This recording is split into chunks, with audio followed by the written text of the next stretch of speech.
दोस्तों नमस्कार, मैं अमित त्यागी। आप सभी का स्वागत है हमारे YouTube चैनल और Facebook पेज पर।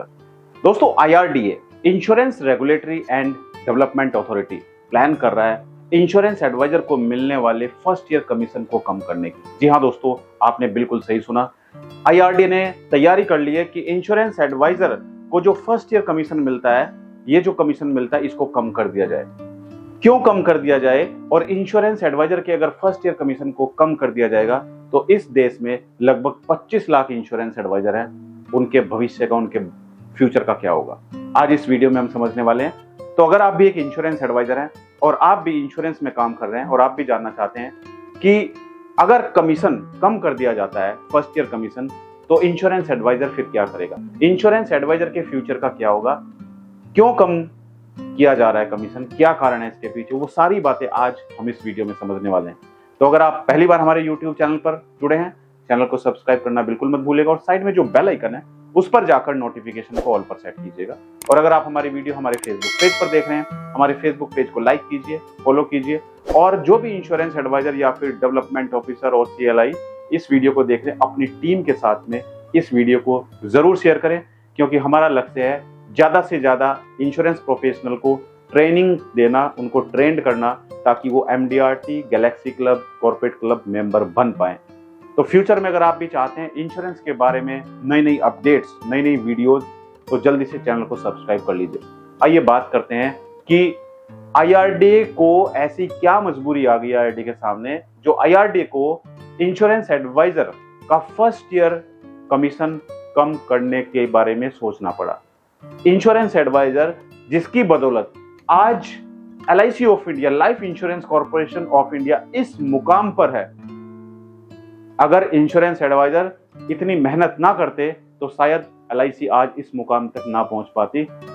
LIC को यहां तक लाने का सबसे बड़ा कारण है उनके पास एक ऐसी टीम है, एक ऐसे एडवाइजर हैं जो रात दिन मेहनत करते हैं इंश्योरेंस पॉलिसी बेचने के लिए।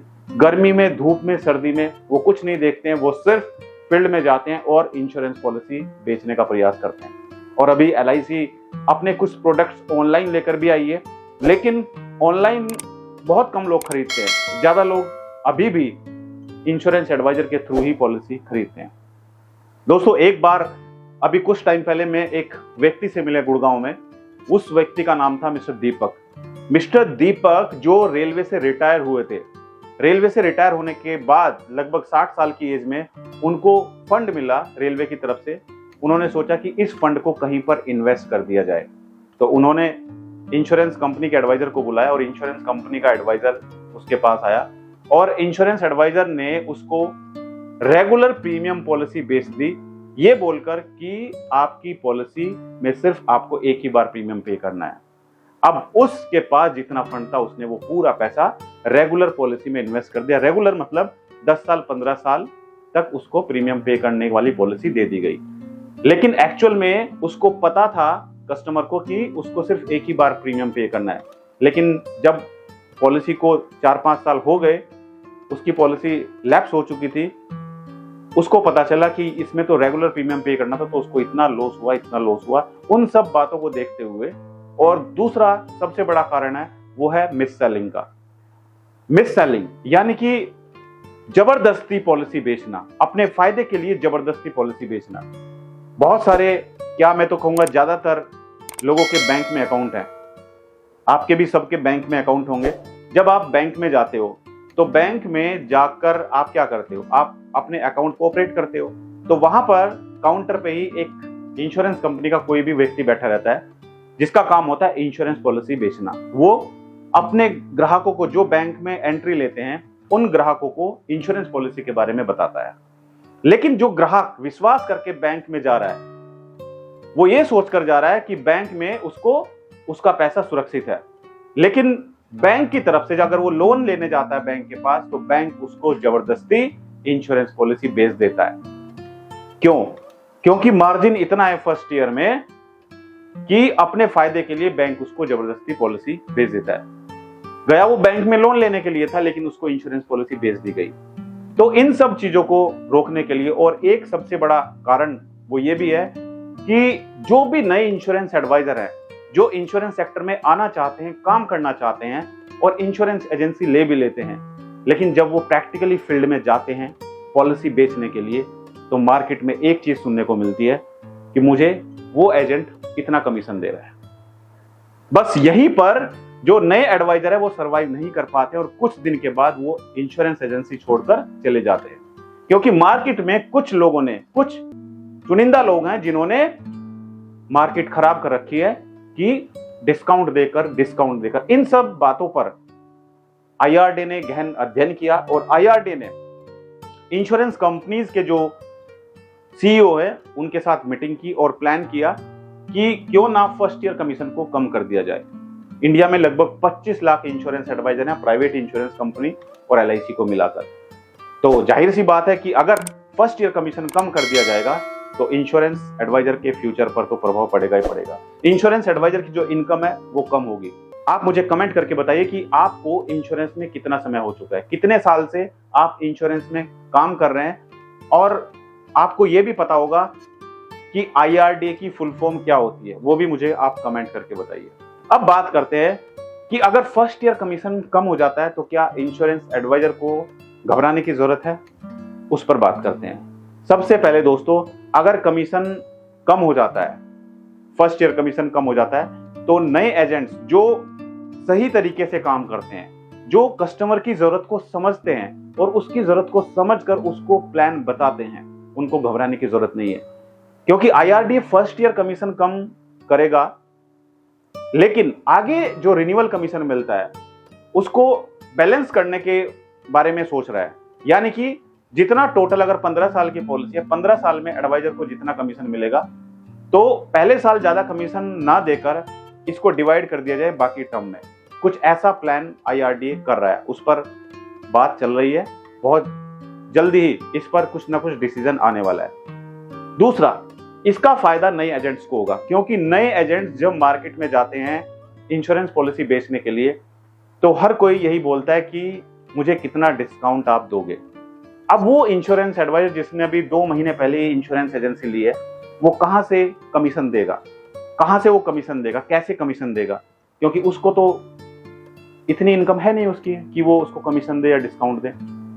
तो कहीं ना कहीं नए एजेंट्स को इसका फायदा होने वाला है कि नए एजेंट्स जो पॉलिसी छोड़कर चले आते हैं जब कस्टमर उनसे डिमांड करता है कमीशन की, क्योंकि जो चुनिंदा लोग मार्केट को खराब कर रहे हैं, कमीशन दे रहे हैं, बाद में वो पछताते भी है। बहुत सारे मैंने ऐसे एडवाइजर से मैं मिला, ऐसे लोगों से मिला जिन्होंने कमीशन कस्टमर को दे दिया ये सोचकर कि अगले 3-4 साल तक उनको रेगुलर इनकम आएगी, लेकिन कस्टमर ने कमीशन ले लिया और इनकम टैक्स बेनिफिट भी ले लिया और उसके बाद पॉलिसी कंटिन्यू नहीं की। तो इसका सीधा सीधा नुकसान किसको हुआ? इसका सीधा सीधा नुकसान हुआ इंश्योरेंस एडवाइजर को, जिसने अपने अगले 3 साल 4 साल की जो इनकम थी वो उठा के कस्टमर को दे दी और कस्टमर ने आगे इंश्योरेंस पॉलिसी चलाई नहीं, बंद कर दी। तो इसके नुकसान भी है। तीसरा, इसका बेनिफिट क्या होगा? जब म्यूचुअल फंड में कमीशन कम कर दिया गया, जो म्यूचुअल फंड एजेंट्स थे उनका कमीशन कम कर दिया गया, तो वो भी सोचते थे कि किस तरीके से आगे सर्वाइव किया जाएगा। लेकिन जहां पर 100 कस्टमर मिलते थे वहां पर कस्टमर्स की संख्या बढ़ गई, कस्टमर ज्यादा आने लगे, तो इनकम पर ऐसा कोई प्रभाव नहीं पड़ा। तो इन सब बातों पर हमें सोचना पड़ेगा और हमें देखना पड़ेगा कि हमें फ्यूचर में आगे बढ़ने के लिए सही तरीके से काम करना होगा। झूठ बोलकर कोई भी इंश्योरेंस पॉलिसी नहीं देनी है कि हम कस्टमर को कमिटमेंट ऐसा कर दें कि कस्टमर आगे पॉलिसी को कंटिन्यू ना करे। तो हम कस्टमर को सही तरीके से उसकी फाइनेंशियल प्लानिंग करें, उसकी नीड को एनालाइज करें और जो भी उसकी जरूरत है उसकी जरूरत के अकॉर्डिंग ही उसको इंश्योरेंस पॉलिसी बताएं। मैं जानता हूं आप में से ऐसे बहुत सारे इंश्योरेंस एडवाइजर हैं जो फुल टाइम पूरा दिन काम करते हैं सिर्फ इंश्योरेंस के लिए। उनको कहीं ना कहीं ये समाचार सुनकर, ये न्यूज सुनकर अंदर से ये आवाज आएगी कि भाई इंश्योरेंस में अगर फर्स्ट ईयर कमीशन कम हो गया तो हम क्या करेंगे। तो टेंशन मत लीजिए, अगर फर्स्ट ईयर कमीशन कम होता भी है तो उसको फर्स्ट ईयर से हटाकर आपके रेगुलर जो रिन्यूअल आने हैं उन रिन्यूअल में डिवाइड कर दिया जाएगा, यानी कि टोटल इनकम में आपकी कोई प्रभाव नहीं पड़ेगा। सबसे बड़ी प्रॉब्लम इंश्योरेंस एडवाइजर के सामने आती है कस्टमर्स ना मिलना। कस्टमर्स नहीं मिल पाते हैं, तो जो भी इंश्योरेंस एडवाइजर है जिनको कस्टमर नहीं मिलते हैं उनके लिए हमने लॉन्च किया है डिजिटल मार्केटिंग कोर्स, जिस डिजिटल मार्केटिंग कोर्स को आप गूगल प्ले स्टोर पर जाकर हमारी एप्लीकेशन डाउनलोड कर सकते हैं। सबसे पहले आपको गूगल प्ले स्टोर पर जाना है और यहां पर जाकर आपको हमारी एप्लीकेशन अमित त्यागी को डाउनलोड करना है। इस एप्लीकेशन को आप डाउनलोड कीजिए। डाउनलोड करके अपना मोबाइल नंबर आप एंटर कीजिए।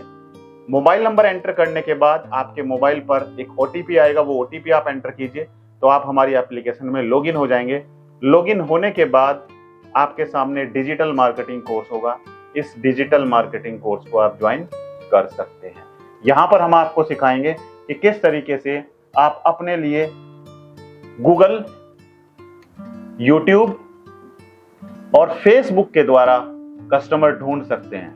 क्योंकि आज की डेट में अगर आप अपने आप को ऑनलाइन लेकर नहीं आएंगे तो आने वाले टाइम में आप सरवाइव नहीं कर पाएंगे, आप आगे नहीं बढ़ पाएंगे। क्योंकि आने वाली जनरेशन जिस हिसाब से ऑनलाइन प्लेटफॉर्म का सहारा ले रही है वो आपसे बहुत आगे निकल जाएगी और आप वहीं के वहीं रह जाएंगे। तो जरूरी है आपको सीखना कि किस तरीके से आप ऑनलाइन प्लेटफॉर्म का यूज करके अपने लिए कस्टमर ढूंढ सकते हैं। तो इस डिजिटल मार्केटिंग कोर्स में हम आपको सिखाएंगे कि किस तरीके से आप वेबसाइट बनाएंगे। क्योंकि जब तक आपके पास वेबसाइट नहीं होगी कोई भी कस्टमर आप तक नहीं पहुंच पाएगा। तो चारों मॉड्यूल हम कवर कराएंगे। पहले वेबसाइट बनाना सिखाएंगे, फिर गूगल पर एडवर्टाइजमेंट चलाना सिखाएंगे, फिर यूट्यूब पर अपने आप को प्रमोट करना सिखाएंगे और चौथा हम आपको फेसबुक एडवर्टाइजमेंट सिखाएंगे ताकि आप घर बैठे बैठे अपने मोबाइल से, अपने लैपटॉप से, अपने कंप्यूटर से कस्टमर ढूंढ पाए। तो वीडियो अच्छा लगा तो वीडियो को लाइक और शेयर जरूर कीजिएगा और कमेंट जरूर कीजिएगा कि फ्यूचर में किस टाइप की वीडियो चाहते हैं। मेरी शुभकामनाएं आप सभी के साथ हैं। आप जरूर इस साल अपने सपने पूरे करें, MDRT, COT, TOT करें। Thank you so much. All the best.